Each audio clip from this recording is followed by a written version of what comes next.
Hello. రాగి పిండి ఇంట్లోనే తయారు చేద్దామని చెప్పి రాగులు తెప్పించాను. కడిగి నానబోసాను. చూడండి మొలకలు ఎలా ఎత్తినాయో. 2 డేస్ కంప్లీట్ అయ్యి ఇది 3వ రోజు. అసలు ఎంత బాగా వచ్చినాయో. క్లాత్లో పెట్టాను. క్లాత్లో నుంచి వచ్చినాయి. ఎండ పోయాలి ఇప్పుడు ఎండకి. చూడండి ఎట్లా వచ్చినాయి. ఇటు కూడా వచ్చాయి.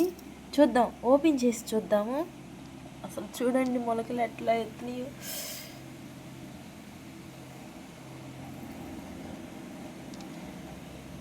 ఓపెన్ చేసి చూపిస్తాను.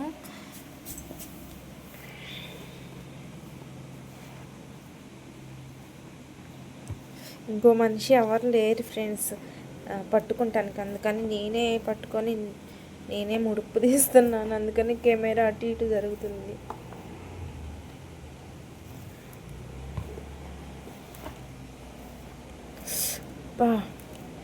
ఎంత బాగా వచ్చాయో నండి. ప్రతి మొక్కకి ప్రతి గింజకి మొలకొచ్చింది చూసారా. ప్రతి గింజకి మొలకొచ్చిందండి. 2 రోజులు కంప్లీట్ అయ్యి ఇది 3rd డే, అంటే 3వ రోజు మధ్యాహ్నం. చూడండి ప్రతి గింజకి మొలకొచ్చింది.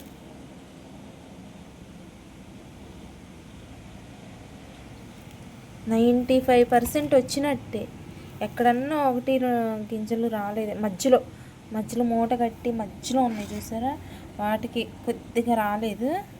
కొంచెం 95% వచ్చినట్టేనండి. చూడండి ఎంత బాగా వచ్చాయో. వీటిని ఎండబెట్టేసి తర్వాత మెత్తని పొడిగా గ్రైండ్ చేసుకొని ఇట్లా చేసుకొని తింటే రాగి జావ కానీ రాగి ముద్ద కానీ మన హెల్త్కి చాలా మంచిదండి. బయట మార్కెట్లలో అమ్మేంటే వాటిలో నిల్వ ఉండటానికి చాలా కెమికల్స్ అట్లా ఏయోటి కలుపుతూ ఉంటారు కదా. చాలా పిండిలు కూడా వేస్తారు. తెలియదు. ఇదంటే మనం ఒరిజినల్గా మనం మరబట్టించుకుంటాం కాబట్టి, ఇంట్లో తయారు చేసుకుంటాం కాబట్టి చాలా బెనిఫిట్స్ ఉంటాయి. ఇట్లా మొలకెత్తించుకొని కూడా పౌడర్ చేసుకుంటే. చూడండి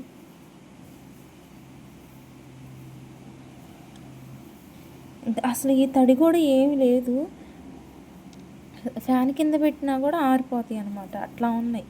నా చేతికి కూడా తడి అంటుతుందా చూడండి. లేదు, కాకపోతే మిషన్లో పడాలి కాబట్టి మరేసేటప్పుడు కొంచెం పొడిగా ఉండాలి కాబట్టి కొంచెం వేడిగాలు తగిలేటట్టు పెడితే బాగా గ్రైండ్ అయింది.